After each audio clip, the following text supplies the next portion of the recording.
What's up, everyone? I am Ethan. Welcome back to Unscripted Strength. We have Day. Day. Yes, I didn't know if you were going to go into a more elaborate introduction No, of yourself, no, so that's my bad. I did no, the you're good. awkward pause.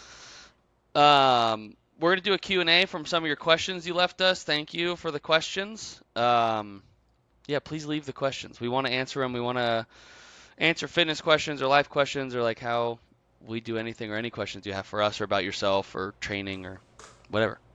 So keep doing Yeah, that. It's helpful. yeah, and I think it also gives us some topics. So if like we don't answer a question, we have topics to talk about in future videos. Since Ethan and I will continue making the videos in a training session style, like we did with the first one. So if we get questions and we don't answer them now, we can definitely circle back to it because it does get our mind going. So and they're fun to read. Yeah, absolutely. Um, Dave, do you want to do the first question from our friend Carmen? Yeah. So Carmen is one of the most impressive people I think I've met. Super smart. I'm super lucky to work with her, and I would say me and her work side by side in our PhD. So it's pretty cool because I get to pick her brain since she's more in the nutrition side of things. That's her background.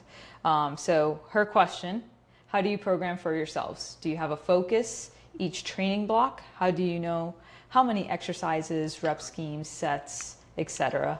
Just going on vibes or what you're feeling. And she also mentioned that she's recently been going through a less is more approach, which I know me and Ethan have talked about that off camera quite a bit. So, Ethan, do you want to start with this one?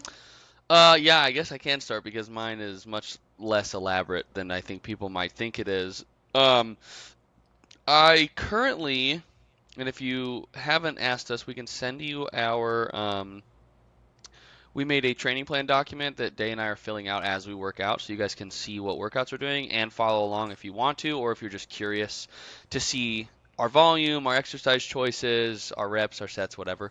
You can ask us for that, and we will include you on it, and then you can copy it and try it for yourself, or tell us that we're insane or it seems terrible, or whatever you want to do, to be honest. So, I did write, and this is a full cycle that I actually followed, and by cycle I mean I wrote a workout plan for 5 weeks, 5 or 6 weeks, and it was a pretty aggressive, more bodybuilding style plan um, because I just wanted to add some variety, and I did some athletic stuff with it.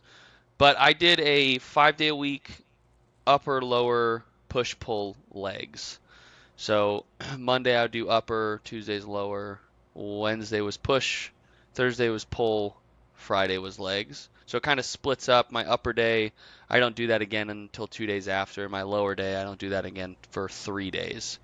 So it kind of splits up what I'm doing and makes it a little more manageable. I will say it's a little bit aggressive of a plan, and I was really just focusing on the muscle groups that I wanted to increase the most. And that's really kind of like where I start my plan is like what is the thing I want to accomplish?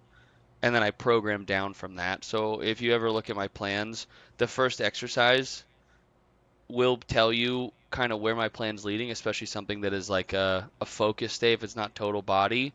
But even total body, my first exercise is the thing that I want to be like my key performance thing. That's what I want to push the hardest. So like on my upper day it's bench press, on my push day it's chest dips, on my lower day it's squats, and on my legs day it is also squats. So I have really strong hamstrings and glutes, so my quads I think are my limiter, and then my chest and shoulders are definitely my limiter in strength for my upper body. I can pull really heavy stuff. So it's kind of how I go about programming it for a 5 day. Right now, I'm on a 2 day a week plan because I've accidentally committed to a marathon in October, which is 3 months from now, which means I have to do all my cardio training in Tucson in the summer for an Oregon race in October. So that's going to be really sick, especially because I work at 5 a.m., so I can't run unless I want to get up at 2:30, which I don't. So my plan right now, and I can even open this doc. is 2 day a week of strength training, which is just 2 total body days, which means I do all of the like push, pull, hinge, squat, lunge. I'll just switch out with squat. And then I'm doing cardio 3 to 5 days a week. Right now it's 4. So that's kind of how I go about programming, which I think was the original question. So I Pure will give it to vibes. Day now because that was a long answer. Pure vibes. I Yes. mean, I think a big part of if you are going to program for yourselves, you'll realize vibes really does dictate a lot, even if you are a Yeah. structured person. So, for me, I like structure, I like having progressions, and I like having a plan, but I still have vibes. So, for myself, I've mentioned this to Ethan. Me and him have talked about this a lot, and I've emphasized like I love volume. I love doing a lot of work, and I like training a lot. So I think because I did CrossFit for a few years, that allowed me to really get my body to handle a lot of load. So for me, I program usually 5 to 6 cardio days, most of them running. 1 to 2 will be a cross training day, whether that's cycling, whether it's Stairmaster, whether it's elliptical or whatever. And I'll also do 4 to 5 lifting days, depending on the week, but usually it's 5. And I'll do upper, lower, upper body push, lower, upper body pull, similar to what Ethan was saying. And I do have a focus for each training block, but my blocks vary depending on how I'm feeling and how my body's responding. So the length of the block really depends on if I won't have a set goal for something, if I have a race, if I have a competition or whatever. And then if I don't, then it's based on how I'm progressing. So am I progressing? Am I plateauing? Am I not responding the way that I need to respond? Are there life stressors that are getting in the way and I can't hold up this volume, or my body's getting too beat up from doing too much hypertrophy training and I'm sore all the time, and now to the point that I am regressing, then that's where I'll switch things up. But usually in terms of exercises, I like to keep them pretty much the same, like all the time, with small variations. So I'll always have a squat variation, I'll always have a hinging or deadlift variation, I'll always have quad isolation work, since that's always my weakness. Like most of the time those things will be in the program. And a big part of it is because I think you do need a long period of time to see the adaptations you want. So you can really hammer those movements down. But if you're only doing it 4 weeks and then switching up that next 4 weeks, you're not going to get the adaptations that you are looking for. So I know 4 weeks is like the typical training cycle, and then people either switch their focus of their block, and they're either switching sets, reps, intensity, or movements. I like to keep it very similar for long periods of time with small changes here and there. So I'm constantly just trying to get every week either increasing reps, weight, one of those things, or quality of movement, even if I'm not increasing weight or reps or sets, but my quality of movement is increasing. To me, that's a win. That's progressive overload. That's good. But when I do hypertrophy work, I'm just looking to go to failure, close to failure for every set. So I'll do 3 sets and I'm really pushing it to the point where like I cannot do another clean rep. So to me, that's hypertrophy work, even if you're doing higher than 10 or less than 6. But I usually keep it from 6 to 10. I like to keep intensity high with my running too. And one reason is because running, you're doing a lot more muscular endurance work. You're putting a lot of repetition on your joints and your body. So to offset that, right, I'm already getting that stimulus in running. And to offset that, I'm going to do a lot more heavy work in a different energy system that I'm not doing and getting from running. So just kind of get that complement there. And but like I said, vibes dictates a lot. Like this week I'm traveling, which is why we're doing this through a webcam right now. And so things had to change from my normal my normal life, right? So I have a hotel gym, and then I have the base gym on the Air Force Base, which isn't the best. So I'm honestly gonna use the hotel gym as my primary gym, which is just dumbbells and a treadmill. So having to move my workouts around just a little bit than I would like, but still getting the same work and intention. And that was also a very long answer, so I apologize. No, it's good. And I think yeah, I mean that's part of what I think we wanted to do is give longer answers to stuff that's a little more complicated rather than just like a 30-second clip. And if people want to watch it, great. And Yeah, if they don't, also great. I think yeah, a good thing to pull out from that and to talk about, as you said, for hypertrophy stuff, because this kind of goes into our next question from Crystal about whether or not you want to see someone go heavy and then have to go lower because of failure or go heavier at each set because they can. So you said even with your hypertrophy work, you're trying to push that as close to failure. And how I understand it and why you would do that is because the closer in proximity you are to failure in, the given rep range from like 5 to 30, the more muscle hypertrophy you stimulate. So when we're talking about muscle growth, and for most people, muscle growth and strength kind of have a pretty big overlap if it were a Venn diagram, right? Like if you do 8 reps to failure, you're gonna keep getting stronger. Like you'll be able to do that with more weight as you go and go and go. It's at like the upper echelon of like really strong people and really big people that you have to kind of split those apart. And you're not gonna get that big from doing 4 reps, and you're not gonna get that strong from doing 25 reps at something. So I think to your point of like you'll go and do your hypertrophy work until you can't do another clean rep. The question I have for you is like, what does that mean? Because people all the time, I think in the gym, especially when they first start, are like, well, I can't do another rep of that because this last one wasn't perfect. And I don't think, like, if you're doing a dumbbell bench press, it's going to get a little squiggly, on 8, but you could probably do 2 more. There's just going to be a little bit of like, you know, you're pushing really hard into it. So where do you draw that line of like, what would you define as muscle failure for someone who's getting into the gym? I would say like in the novice level, is in the or the intermediate level, because the novice level, I'm not sure how much they even need to get to failure to stimulate that yeah. response. But as you get into like 1, 2, 3, 4 years, we need to start pushing the envelope a little bit. So what does that look like to you?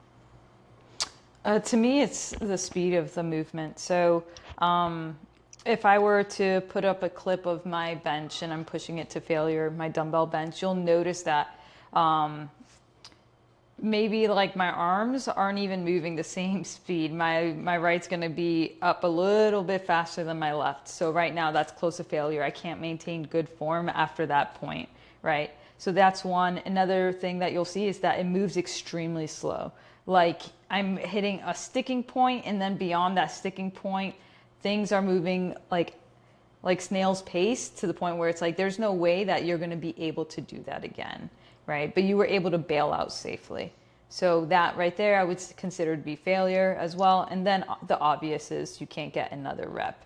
But Yeah. some people, it's like they have more left in the tank, but they can't get another rep because they'll neurologically, like I don't know if like not neurologically, more like psychologically, they'll kind of like come down super fast and then like lose it, right? And they're Yeah. just like, oh, like I lost it, I'm gonna just drop the dumbbells. Like it Yeah. happens all the time. I know I do it too. It's like I reach a sticking point, or I come down too fast and it's like, oh crap, like I didn't prep my body for that next rep. Yeah. So I think that's something to consider too. But really, the speed of the movement is to me what dictates like how close you are to failure. Yeah, I like that. I mean, I think and like when we have talked to our coaches at Block about what you're looking for, the thing I have learned is it's called is concentric deceleration. So the like the push phase of any exercise, whether it be the row on a dumbbell row or the push of a like a push or a dumbbell overhead press or a bench press or the standing up of a squat. The thing I'm looking for to see how difficult it actually is or if we're in that range is if the bar slows down as you push it away from you. So you're concentric on any exercise. If that starts to slow down or decelerates, I know that we're at least in the right realm of it's difficult enough from like I want this person to get the adaptations they want Because if you do your first rep and it's normal speed and your 20th rep and it's normal speed, I just don't think we've reached a level of challenge where we're gonna, force the body to adapt to what we're doing. But if you do the first rep and it's fast, and the 20th rep, like you said, is like one arm starts to come up and then the other, and you finish it out, and the last four reps look like that, I think that we've reached that crescendo of like, okay, I think we're good. I think we can stop. That's the right weight. Does that make sense? Do you agree? Yeah, Disagree? yeah, yeah. No, I totally agree, and I think that that term you use, concentric deceleration, I've never heard of it before, so it's a interesting way to look at it, and I think a lot of times that is seen as like hitting your sticking point, where Mm-hmm. you're reaching you're going at a certain speed, you reach this point that seems super difficult, and then from there that velocity is going down. Yeah. So yeah, so I know it's not like something that a lot of people have access to, but velocity-based training, like Yeah. that whole new sport technology side of things, I think that's a really interesting thing that a lot of people would probably be interested in, Yeah. because you start realizing like, oh hey, if you have something measuring how fast the barbell's moving or the weight is moving, it gives the person who is exercising and performing the movement like intent, right? Yeah. So if you see if Crystal was the one who asked this question. So Mm-hmm. Crystal, just imagine like you're doing a squat and there is a screen in front of you telling you how fast you're moving. And normally you would just go through the movements and you would do your, let's say your 6 reps, and they all look at the same speed. Or yeah, they're all pretty much the same speed. But now that you have something in front of you that's telling you, hey, you're going 0.8 meters per second, and you're like, oh man, I want to beat that. And you end up going faster. And now you're going faster than you normally do because you have some goal to beat. And now Mm-hmm. you understand how fast you're going and how much faster you potentially could go. And it also gives you a perspective too of when things are heavy, like, oh man, I started off at 0.8 and now I'm at 0.72. Like that's a 10% drop. That's pretty big. So you start realizing those things, and I think I wish that was something that a lot of people had access to, Yeah. because it is fun. Yeah, we've definitely talked about getting that. I think Joseph and I both like that as well for a lot of reasons. Um, but yeah, I think that would be helpful for people. The way I navigate that without having it is I do try to tell people, and to draw it back to a conversation we had in our first video, was your intent really matters here. And I think to answer her, in my opinion, pretty succinctly is to say like, I would rather your intent be really high and we pick a weight. Like if I give you a 12 rep bench press, I don't care if you get 9 reps or 13 reps, as long as today's point we're pretty close to failing. Because the changes that you're going to get from 9 reps at failure and 13 reps at failure are the exact same. There's no difference between those two. Maybe there's some more strength gains at 9, but that's like in the weeds, and I don't think important for most people most of the time. Um, so I would say like just put a lot of intent into the exercise, and if you get to 12 reps and you feel like you could do 10 more, we're not in the right spot. And I would say just, like if you have 3 sets to do it, do 5 reps, 5, 6 reps. And if you feel like, wow, this is really easy, just stand up and go grab another weight really quick, and then just do that until you're like, okay, this feels about right. And it just takes some practice. But I think to answer your real question, I'd rather you go a little bit lower to failure, or a little bit heavier within like a plus or minus 2 range of whatever rep set you get, or rep scheme you get. Um, the right weight is challenging, and that just comes with practice and time. And like I'm sure if you asked Day any of her exercises, like what weight would you use for like an 8 rep max, I'm sure she could tell you on most things. And that's just with practice. It's just over and over and over again. It's like, okay, I know I could probably do about this. Um, yeah, and I think that's pretty much my answer. Is I'd rather you just really work with some intent and push the envelope than not. You know, Yeah. almost every time. And it's all vibes. I mean, if you come in feeling like shit, don't do it. There's times where both of us, I'm sure, have gone into a workout and been like, I'm going to crush this. And then you pick up a weight that's supposed to be your warm up, and you're like, this is going to crush my soul today. So we're just going to see how this goes. And then it does crush your soul, but you finish the workout and you come back next time and it's better. or it's not. But it's normally better. So I would just take it as, some days suck and some days don't, and lift heavy shit and have a good time. And let me give you heavier weights every time, every single time. Yeah, and there's also to that, just quickly, I wanted to add, like, if you were to look at bodybuilding, not bodybuilding, powerlifting programs, there is like a method they use that's called back off sets. So they actually Yeah. go on their first set, they're going as heavy as possible. As heavy as possible or to the prescribed intensity, whether it's RPE or percentage. So they're going, yeah. So, oh man, I don't know why the YouTube video started playing in the background. Anyway, sorry. So that was my bad. But yeah, so they go, that first set is their highest intensity, and then the following sets are less intense than that one. So if you're doing a top set of 2 reps at 87% of your 1 rep max, and then set 2 and 3 are back off sets where you're going at a less percentage, maybe higher reps, same reps, who knows. But that is a way of, like, a common programming tool or method that I really like, and I've done it a few times and it's worked out really well. So it kind of goes with what you're saying, where go heavy on that first one, you move with intent, and then go lighter on the next ones, still with intent, but obviously you're so fatigued from that first one, you're going to have to back off. Yeah, I think that's a good point. Like when I do my 5x5s on squats or 5x3s on squats, so 5 sets, 5 reps, or 5 sets, 3 reps.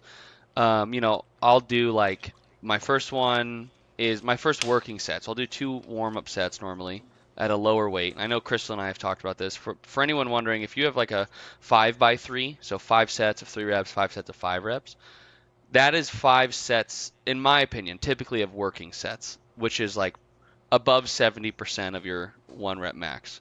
Because we want to be in the strength percentages, which is north of 70% of whatever you can do for one. So I'll do like two sets before the 5x5 just to warm everything up. So like my 5x5, the last time I did it was at like 310 pounds, I think.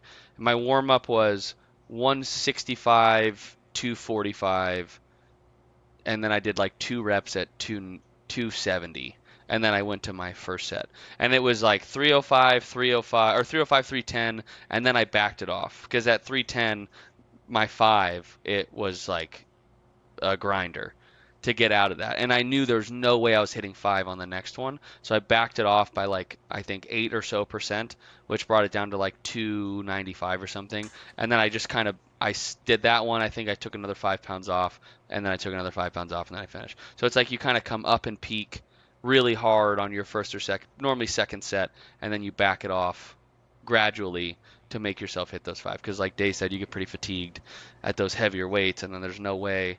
I'm not doing my 85% for 5 sets of five.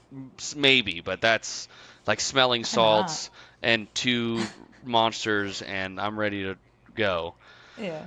And maybe some depression thrown in for some good luck. But yeah, I think that pretty much answers that question. And Yeah. And yeah, then, work really hard. well, yeah. I mean, I'm just going to interject real quick because now we're talking about like programming stuff. So we were talking about back off sets. There's also like methods where you could do top end sets where you're actually building up to Hmm. that top end. So you're going pretty intense the whole way, but you're really like peaking at the end, which for me I like as well because I tend You to would. take a little bit longer to kind of feel neurologically prepped. But that could also be because I do not warm up efficiently or effectively. Same. Efficiently, yes, because I don't, Yeah, yeah, but yeah, not effectively. effectively. So that's probably why I respond better to top end sets. Usually, my last set of my like working sets is the one where I'm like going as you know as heavy as possible. But then there's also straight sets, which I think is the one that most people are familiar with, where they're just doing the same weight intensity throughout. So, Yeah. okay, next question. Yeah, also from Crystal. Crystal gave us a lot of good ones. This is for Day. What do you use to log your workouts? The only logging she has currently done is from her Block Fitness app, which is where we both work. So she, just to put that out there, we do both work there. And our app logs all of her weights and reps for any exercise she's done. So the question is for Day, what do you use to log your workouts? This is also for me. I know it now, but this boy does not log his workouts. It's just in my cabeza at all times. So, oh, yeah, I use an app to put my workouts in, and it's called Coach RX. So similar to like the block exercise app, right? So it tells you what your workout is. If you need a video, it's there. All right, perfect. I just use it because it's easier to type out the workout and then on my laptop and then have it sent to my phone. But I just use Google Sheets to have everything else. So I export the data from my Whoop band. So Yo. yep, I got a Google Sheet with all that information with like my Yeah. sleep, my HRV, my resting heart rate, all that stuff. I used to be really good at tracking like just total RPE, like session RPE every day, and I need to get back to doing that. And then I also put in like all my weights and all that. So like how I've been progressing and so Google Sheets to me has always been the easiest way. I really like it, but that's also because you can manipulate the way things are formatted more easily than living in the structure of a certain app. So For anyone who watches this, if you have any questions about how to track stuff, do not ask me. It's all day. I will not. I'll just send you to her. I just started doing it. I know that sounds crazy, but for the most part of my working out, have done all strength stuff with squat, bench, and deadlift. So, and clean and jerk and snatch. So I don't really have much to remember, and I've done no cardio until 3 months ago. So it's not like I have to track my anything. I just walk into the gym. I'm like, I know I can squat this.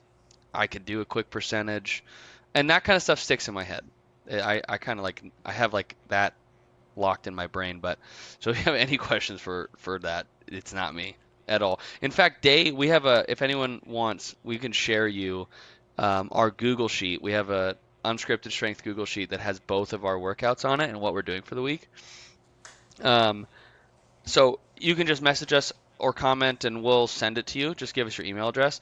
Um, yeah, it's crazy the amount of stuff she tracks if you want to see it. And it has made me realize that I could probably benefit from tracking. And I know like this is coming from a coach, but you know, I can get away with quite a bit of this and push myself really hard. But tracking it's really been interesting, especially like my HRV and my resting heart rate. And I do like data, I just am lazy. So, yeah, so if you want to see how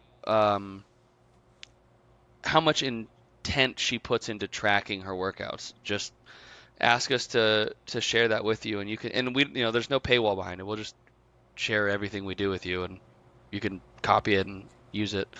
But yeah, it was a good question because I think logging is important. I've never denied this. Okay, so that answers that. The next one, um, this is also from Crystal. Shout out Crystal because this is a really uh, good question, and I think we probably all deal with this to some extent. But it says, my holdbacks are I don't like to fail and I want to make people proud. Same. So it all goes back to the mental. It kind of goes with the question of would you rather me go to failure or go heavier at each set because they can. Um, I think challenge that. The viewpoint I see is that you think failing an exercise or a rep counts as failing or failing a rep counts as failing the exercise when we're trying to get you to fail. Like from the get-go, we're trying to push you for most exercises. Obviously, there's some nuance there, but we're trying to push you pretty hard. I want your muscles to grow. You want your muscles to grow. So I would say if I give you 10 reps and you get to 10 reps and you're like, dude, I could maybe do one or two more. Awesome. Um, I've always loved hitting, just like failing a back squat, because it just makes me like pumped to hit that number. Because it's like I know I can't hit that number right now, or a deadlift or a bench press, or whatever. So it's like I'm chasing that number, and I have to fail to hit that number. You'll never hit it if you don't try it. So that's kind of my opinion on that. I get it. I get where you're coming from, but it's like we make progress through failure and learning, and growing and adapting, especially in the gym. So that's my opinion on that. Now it's Dave's yeah, turn. I think one of the best things as a coach is when you're seeing someone grind out a rep, like it's moving. It doesn't even look like the barbell is moving or the dumbbell or whatever you're doing. It looks like you're just completely still in real time. And when I see that, it's like, I don't care if it's a good rep or a bad rep at the end of it, because it's like, I just saw someone just go like full on hardcore, gave it their all. Yeah, fucking And ripped it. yeah, so that's all I could ask for. So it's like, I know, like, as a person doing the movement, it could, really bother you mentally, and some people get super upset. Like, Ethan, I'm sure you've seen people, like, when they fail a rep, like, they'll like yell or, show some type of anger. Like, I've seen it all the time, especially younger athletes. Yeah, Like, that's me. I definitely do that. yeah, Sometimes, and not all the time, but like, I'm pretty sure I have clips on my phone of me like back in the day snatching, and when it doesn't land the way I want it to, like me just dropping the barbell and yelling, you know, swearing or whatever. I know I have that video somewhere, videos yeah, plural. But as a coach, it's like, okay, I see that you're putting in the effort, and you just, yeah, that's a really like, good you point. fought for that rep, whether you made it or not, you were fighting. And so that's cool. Like, that's exactly what we want. You met the intent.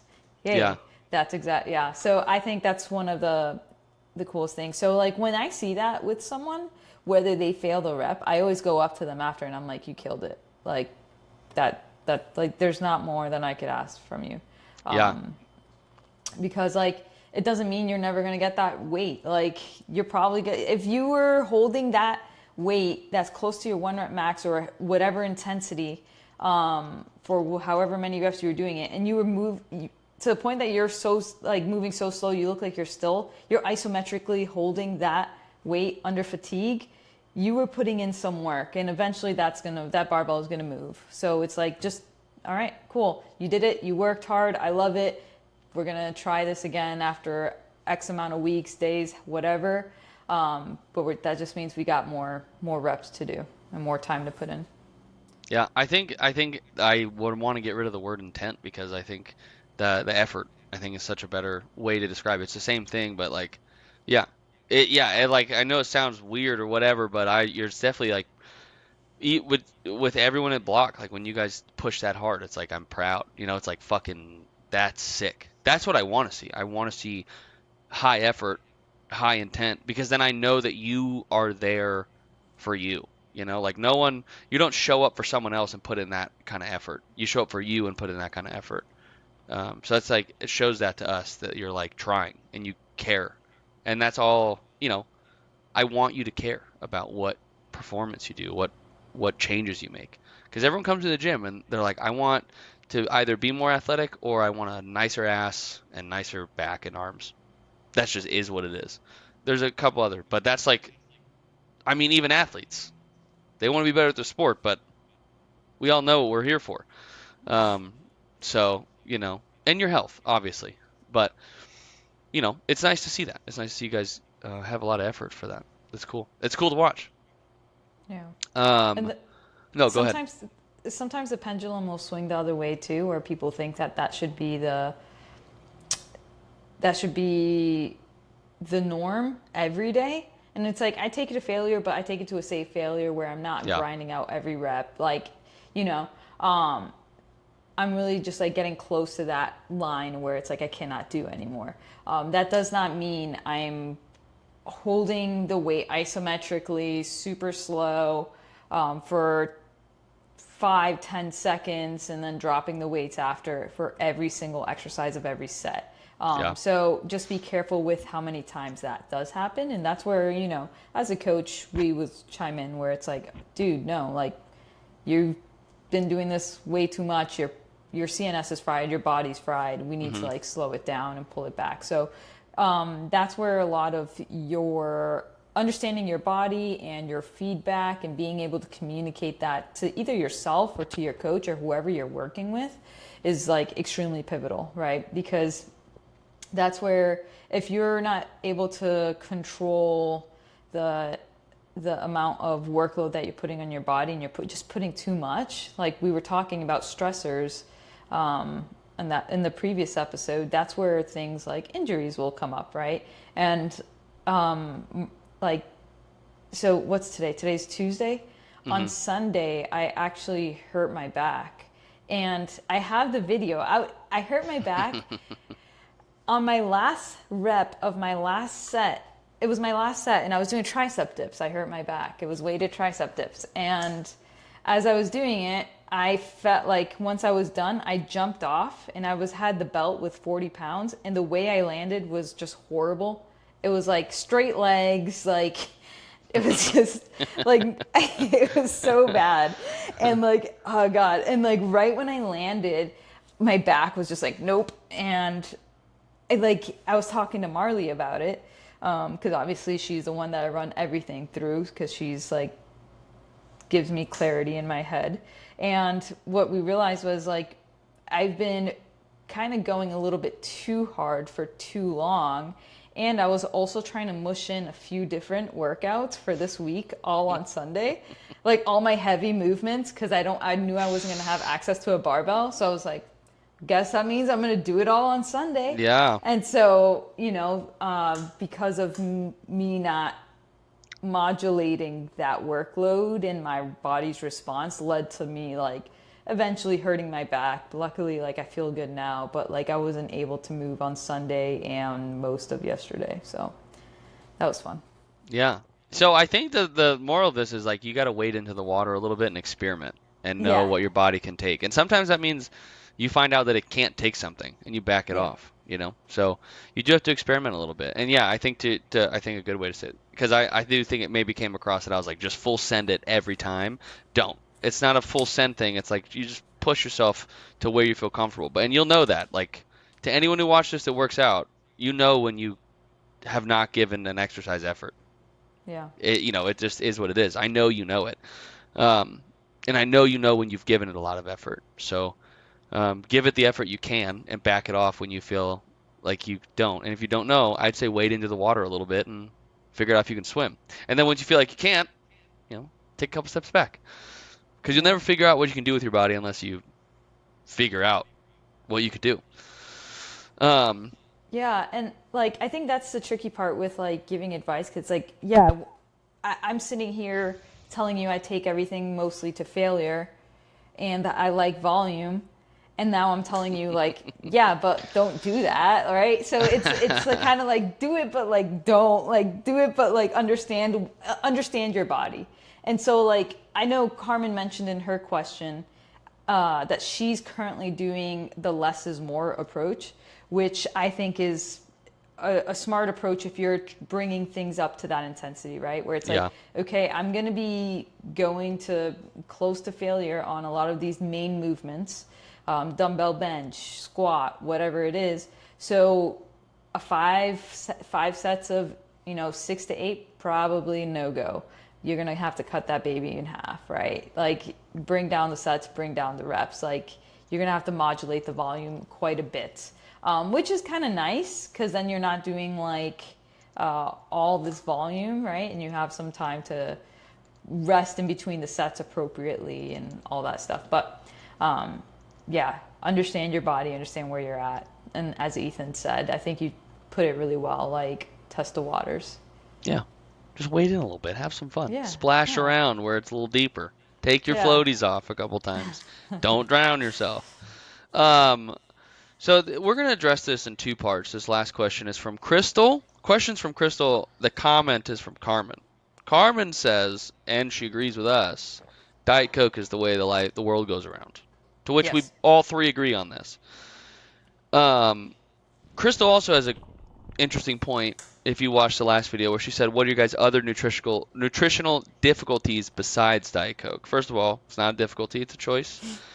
Second of all, Day and I both admittedly do not fuel ourselves enough sometimes Yeah. because we both do too much, and instead of wading into the pool with workloads, we just jump into the deep end. So Mm-hmm. I would say my biggest issue is calories, period.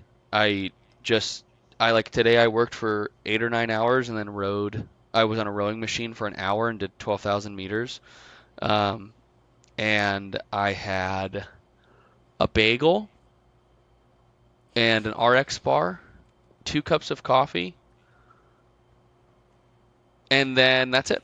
That's my 9 hours of being awake. I think that's like 20 grams of protein, maybe, if I'm being generous. Which for anyone listening, especially if Carmen hears this, I'm so sorry. It was a big mistake, to which I will try to make up in the next few hours. I did it with a Chipotle bowl. So That's right. if I'm going to get nutrition, it's all at once. So I would say that's my difficulty is I don't meal prep very well because I've got too much going on, and then I drink 5 Diet Cokes or 2 coffees and eat 2 RX bars and a microwave burrito sometimes for a 10-hour day, and then wonder why my body hurts so much. So that's my nutritional difficulty. And I tell people all the time, like people ask me about nutrition at work all the time, and I'm like, do this with protein, try to blah blah blah blah blah. And then they're like, "What do you do?" And I'm like, "Nothing good. Don't listen to that." I don't listen to my own information because I'm too busy. So I get it. When we both get it. We Yeah. both get it. It's not easy. Yeah.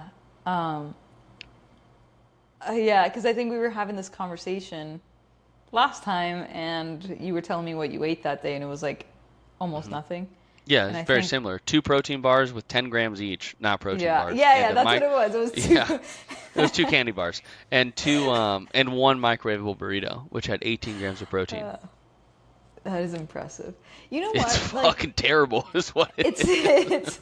it It's truly is so impressive bad. though, because like it's not easy. Like It's I not do easy to starve yourself and it's work not. out. I do the same, it's very similar thing, but I don't interact with people as much as you are Oh interacting my with God. people.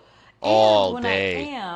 I am not like, for anyone who is listening, and if they've never seen Ethan coach or interact with people, he is good at it. Like, I was telling this to Marley. I was like, Ethan's just good. Like, he's just a good coach. Like, he knows how to communicate. He brings good vibes, like, full of energy, and you're doing that all while being severely underfueled. Oh And man, that yeah. is amazing. Yeah. That's what the Yeah. coffee's for. And Diet Cokes. I think Yeah. Crystal just And needs to try the Diet Coke diet yeah, she really where does. don't do not listen. That's a joke. Please don't. I appreciate the compliments. It is Yeah. Joseph and I have talked about this. For anyone who doesn't know, Joseph is the owner of Block, also a really good coach, very high energy.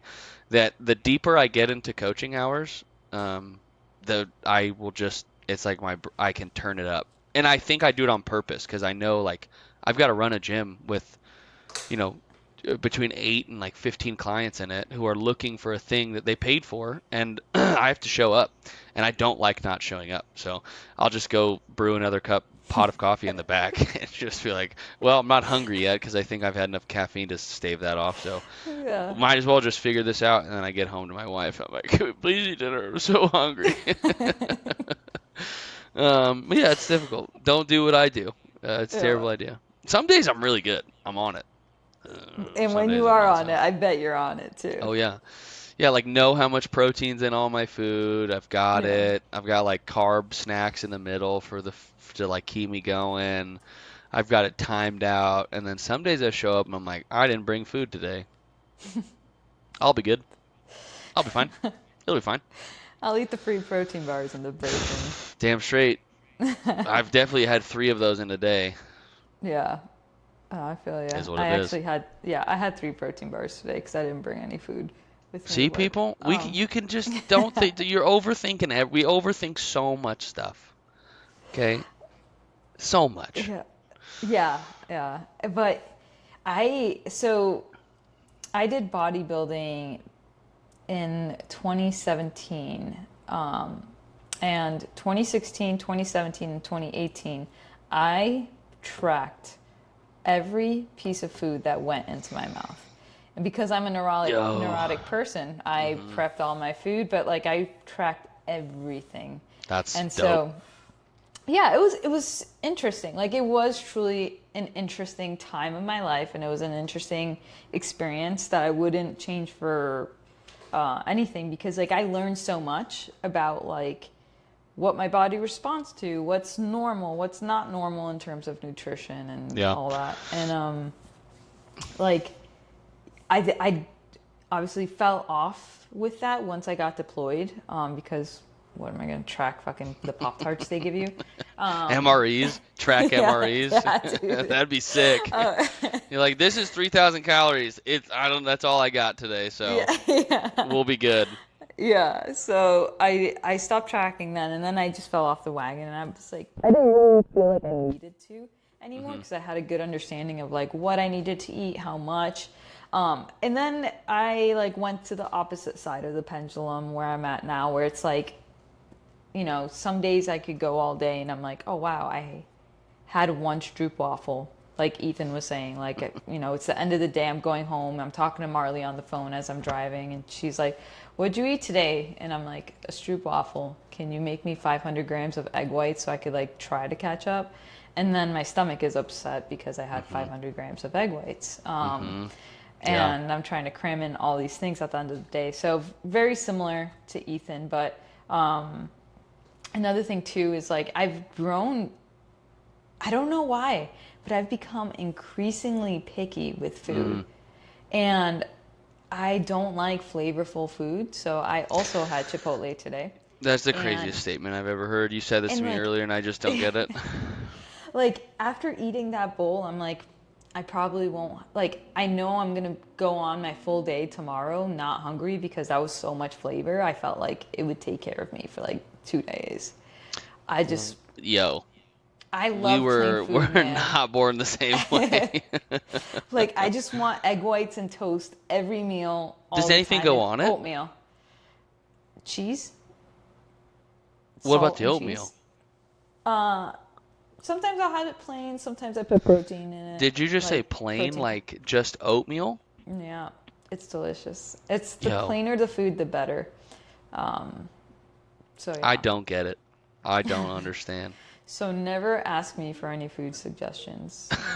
You're like plain oatmeal, salt, pepper, Yeah, egg whites, and cheese. And maybe not cheese because that's too much flavor. yeah. You don't want to go crazy. I finished that Chipotle burrito and was like, damn, I wonder if I can convince my wife to go to Mod Pizza tonight. Like as I was finishing it, I was like, it's not a bad idea. I gotta catch up on calories anyway, so um yeah, that's wild. That's crazy behavior. But we do both agree on Diet Coke, Yes, and yeah, that's important for the people listening. that is very Diet important. Coke won't kill you. You're fine. And you just said you drink Monsters? Um, if I'm gonna choose, it's no sugar watermelon Red Bull, a Oh, white yeah, that's a good Monster. one. But I just prefer as much coffee as I can handle. Even though it's Okay. if I do too much, it makes me nauseous. Yeah. I'll just be like, well, this is too good, so I don't care. Yeah. Yeah, So, I'm the same. I'm the are same way. you what's your energy drink of choice? Ghost Energy, the purple Oh, I one. saw you with that the other day. Yeah, those like it's bad. I like wake up in the morning and I'm like I like crack one open before anything, like before drinking Choice. any water, I before like this. anything. I just pop it open. Marley will hear it at like 4 a.m. And if I don't have one in the house, Hell like yeah. you'll catch me at Quick Trip at 4:05. I'll like literally leave the house in my Early. pajamas and Yeah. all that. Oh, And you'll I'm go like, get one. yeah, I'll go get one. And then I'll start the rest of my day. Yes. Yo, that's rad. I like this. Yeah, it's a bad addiction, but like No, it's great. I'm very proud of it at the same time. I love it. Listen, I mean, we all need a vice, and if caffeine is your Yeah. vice, you've done great. I had smoking as my vice for a long time, so I'd rather it just be caffeine than nicotine ever again. Yeah. Yeah. Never. I'll just drink my Diet Cokes and coffee. Leave me alone, Crystal.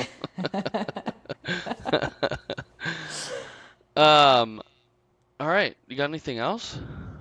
We did an hour almost. It's 51 Yeah. minutes. Yeah. I knew that we were gonna go down rabbit holes. Yeah. So Yeah, yeah, especially with the besmirching comments about Diet Coke. I know I keep hitting this, but we're gonna have a talk. I don't like this. yeah, yeah. Don't like it. It's I think I think we just need to bring a pack of. We should have a mini fridge at the front at Block with Diet Cokes. Listen, that's I I we just I need to convince Joseph somehow, and I don't think it's gonna be hard. But I'll just I gotta figure it out. I'll yeah charge like if people be willing to pay like a little margin on it, like we do all like we sell first form stuff at a very very small margin. It's like just to cover costs. So Diet Cokes and some energy drinks. yeah I'm just saying. I think that's a yeah good idea. yeah. But that's a selfish. That's very selfish. That's why I want this. It's certainly not for the clients. I want Diet Cokes available to me at all times while I'm working. Yeah. Oh yeah. Um, all right. Sweet. That was a while. That was a long one. Yeah. That's good. Um, yeah, that's a wrap. This is another episode of Unscripted Strength. So if it helped out at all, or you got any information that you learned from it, or please subscribe. That will help us. We want to try to make this successful because we'll just do this until it is. So subscribe to us, like the video, write a comment. If you have questions, we're going to try to do these Q&As relatively often, especially if you guys leave questions or not. We will just ramble about stuff. We are doing this via webcam because she hates us and left Tucson. So yeah, thanks for watching and leave a comment, subscribe, don't be weird, talk to us. That's all I have. Goodbye. Sweet. Thank you guys.